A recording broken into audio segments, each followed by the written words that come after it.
वाहेगुरु जी का खालसा श्री वाहेगुरु जी की फतेह। गुरु की प्यारी साध संगत जी, आज हम लेके आए हैं आपके लिए एक नई साखी। अब देर ना करते हुए इसे शुरू करते हैं।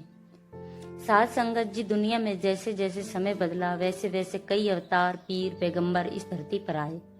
उन्होंने लोगों को सच्चाई का रास्ता समझाया, लेकिन आज जो समय चल रहा है उसे कलयुग कहा जाता है।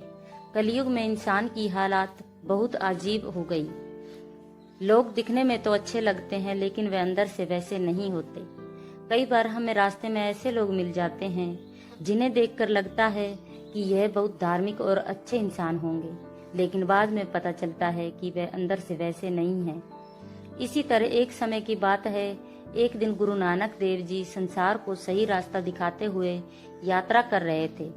वह चलते चलते एक ऐसे स्थान पर पहुंचे जहां चारों ओर बहुत से पेड़ थे और आसपास कोई भी बस्ती नहीं थी। शाम होने लगी थी। तब गुरुजी ने भाई बाला को आदेश दिया और कहा, अब शाम का समय हो गया है, रहरास का पाठ किया जाए। गुरुजी के आदेश से भाई बालाजी ने बड़े आदर के साथ रहरास साहिब का पाठ शुरू कर दिया। जब वह ऊंची ऊंची आवाज में बाणी का पाठ कर रहे थे, दुख दारू सुख रोग बया, तभी पास में एक छोटी सी झोपड़ी थी। उस झोपड़ी में एक स्त्री रहती थी। उसने जब ऊंची आवाज में बाणी का पाठ सुना तो वह झोपड़ी से बाहर आ गई और उस पेड़ के पास पहुंची जहां गुरुजी बैठे हुए थे। वह आकर पूछने लगी, आप लोग यहाँ इस सुनसान जगह पर क्या कर रहे हैं? यहाँ तो कोई बस्ती भी नहीं है। अगर कहीं जाना है तो किसी नगर में चले जाइए।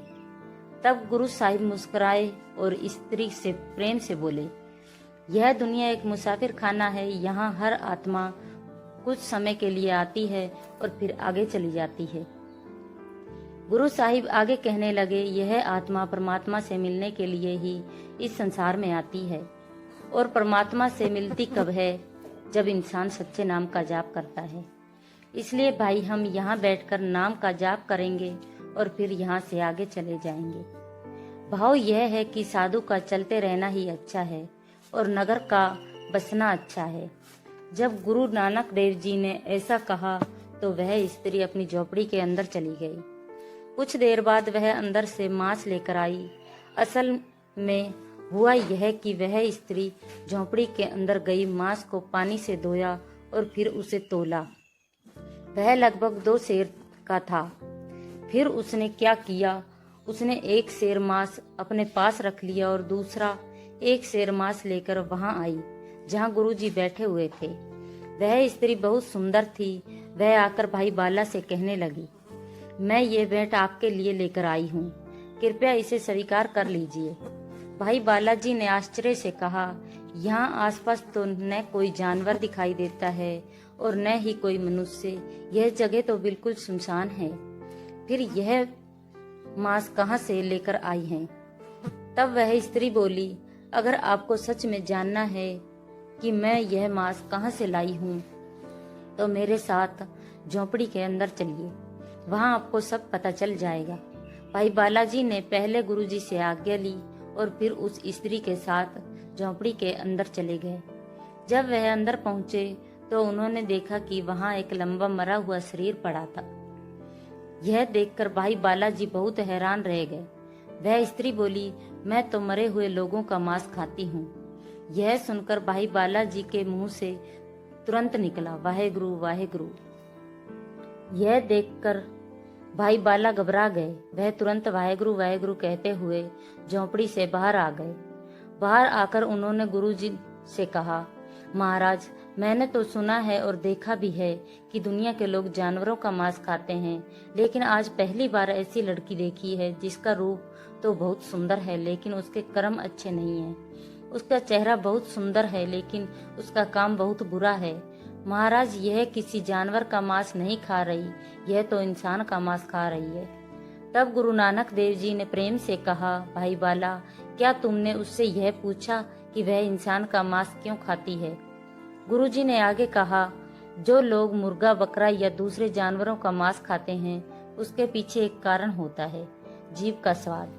लेकिन इस स्त्री से पूछो कि उसने इंसान का मांस ही क्यों चुना। गुरुजी की आज्ञा सुनकर भाई बालाजी फिर झोंपड़ी के अंदर गए।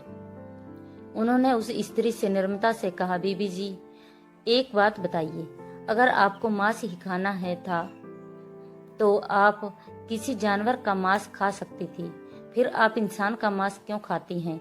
ऐसा क्यों करती हैं? मेरे मन में यह बात जानने की इच्छा है, कृपया सच बताइए।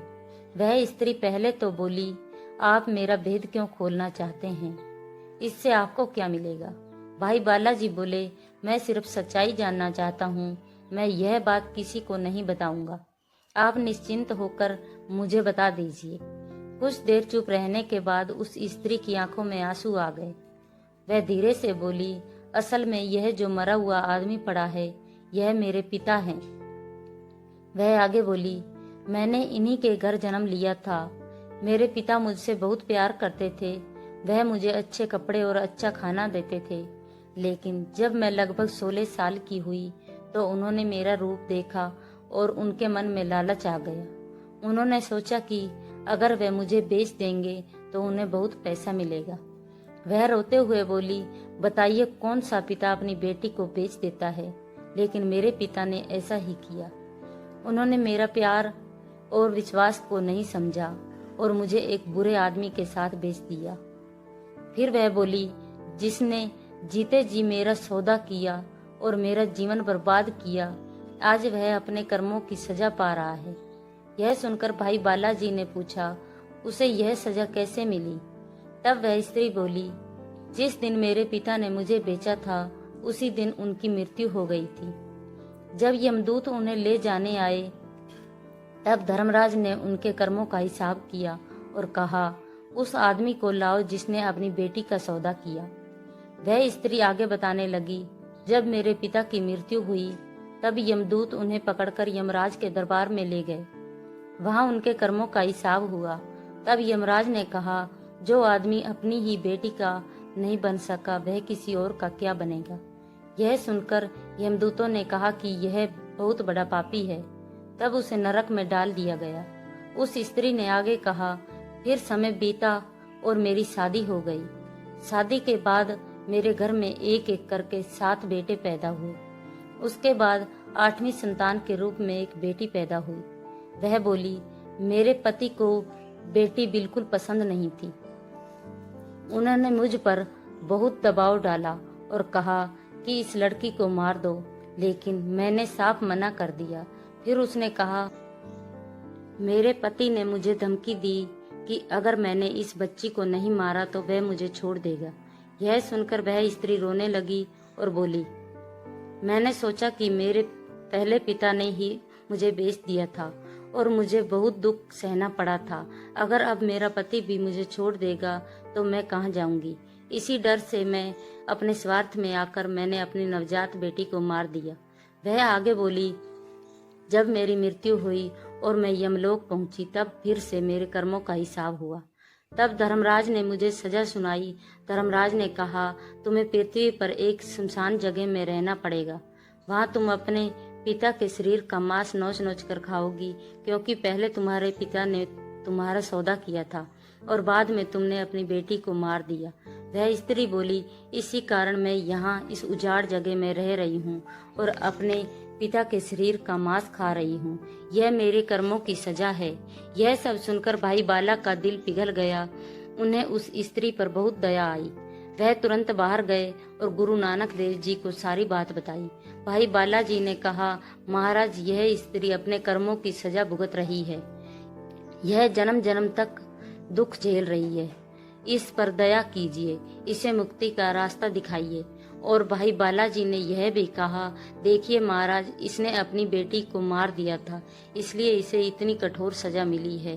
बेटी को मारना चाहे गर्भ में हो या जन्म के बाद, यह बहुत बड़ा पाप है।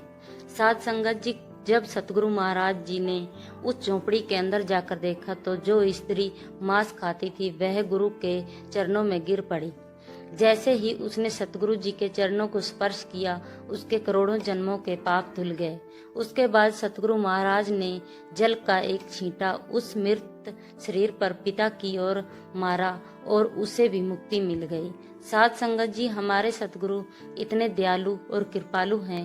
भाई बालाजी का हृदय भी दया से भर गया, क्योंकि सच्चे महापुरुषों के अंदर करुणा होती है। वह किसी का दुख देख नहीं सकते। दुनियादारी इंसान का स्वभाव क्या होता है, वह किसी को खुश देखकर भी दुखी हो जाता है, लेकिन संतों का स्वभाव अलग होता है। जैसे मक्खन आग की गर्मी से पिघल जाता है, वैसे ही संत किसी को दुख देखकर तुरंत पिघल जाते हैं। भाई बालाजी को भी उस स्त्री पर दया आ गई और उन्होंने महाराज को प्रार्थना की। साध संगत जी, आज भी हम संसार में देखते हैं कि बहुत से लोग हमें मिलते हैं। कई लोग देखने में बहुत अच्छे लगते हैं, जैसे वह स्त्री रूपवती थी, लेकिन उसके कर्म बहुत मैले थे। असल में सुंदर वही होते हैं जो साध संगत करते हैं और गुरु के मार्ग पर चलते हैं। सतगुरु महाराज ने उस स्त्री को भी ज्ञान दिया और उस मृत व्यक्ति को भी मुक्त कर दिया। यही गुरु महाराज का स्वभाव है। दुनिया के लोग दूसरों की गलतियों को देखकर हंसते हैं और उनका मजाक उड़ाते हैं, लेकिन संत की पहचान क्या होती है? सच्चा गुरुमुख अपनी ही गलतियों को देखकर हंसता है और समझ जाता है, अगर गुरु की कृपा न होती तो हम भी इस दुनिया की भटकनों में फंस जाते। इसलिए साध संगत जी, अगर आप रोज संगत करते हैं, गुरुद्वारा साहिब जाते हैं और श्री गुरु ग्रंथ साहिब जी के दर्शन करते हैं, तो यह बहुत बड़ी कृपा है। इससे बड़ी खुशी की बात क्या हो सकती है कि कोई सिख अपने दिन की शुरुआत गुरु महाराज के दर्शन करके करे। गुरु महाराज को जो मुक्ति दाता कहा जाता है। जब इंसान भटक जाता है और भ्रम में पड़ जाता है, तब वह गुरु पर भी शक करने लगता है। लेकिन सोचने वाली बात यह है, हम अपने मन पर शक नहीं करते, जबकि मन ही हमें विकारों की ओर ले जाता है। हम गुरु की वाणी और गुरु के इतिहास पर संदेह करने लगते हैं, जबकि दोष हमारे मन के विकारों का होता है। गुरुवाणी में कहा गया है कि जैसे समुद्र में असंख्य पानी होता है, वैसे ही हमारे अंदर भी अनगिनत दोष होते हैं।